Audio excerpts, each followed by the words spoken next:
nyal jan me chagro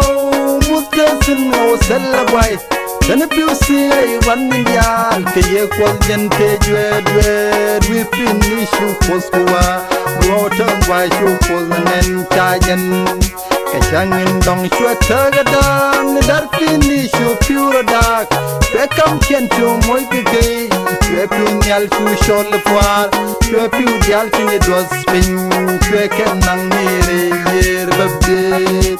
En tuelat sin manishang amakalian tu koran tu syak En tue chang ni gashada pan ken jimyal tu ken kamwagyal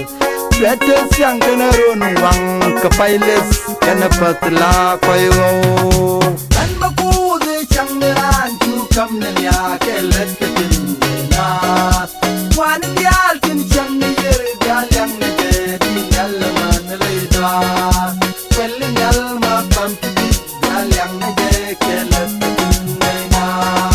Hallelujah, hallelujah, hallelujah, and Maku the Changaran to come to ya, let it one of the Alkin Changi, Galang, the Yalaman, Leda, well in Yalma, come to be Galang, the Hallelujah, hallelujah, hallelujah,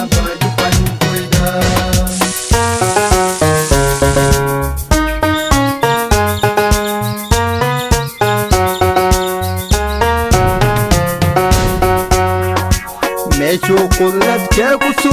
Kamud Wimon and Selajuaj, the Dunsin Kero Selanial, Michaja them we monocos, Kamoda Road and Selara, Michacham, the Pingupur Selaje, Kawame Totu Yaikupal,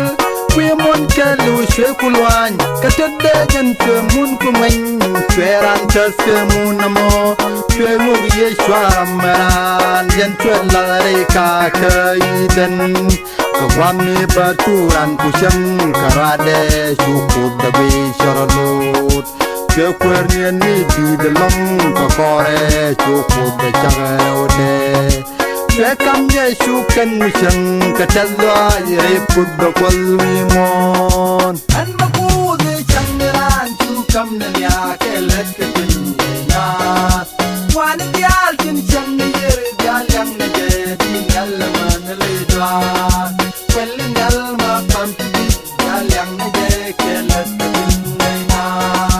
Hallelujah, hallelujah, hallelujah, and Maku the Changaran to come to Yaka, let it one of the Alkin Changi, Galang, the Yalaman, Leda. Well in Yalma, come to be Galang, hallelujah, hallelujah, hallelujah,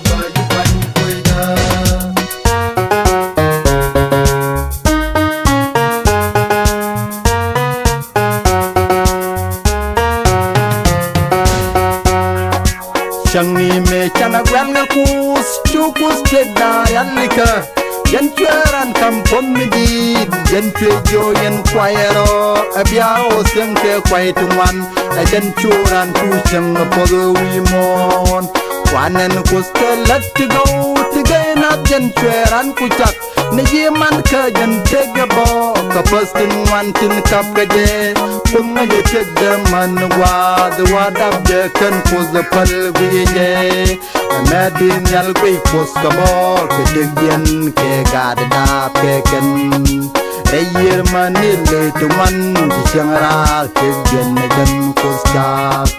Wanen posten numidi, kenyenwa teche kucha gujake. And Maku the Changaran to come to Yaka, let it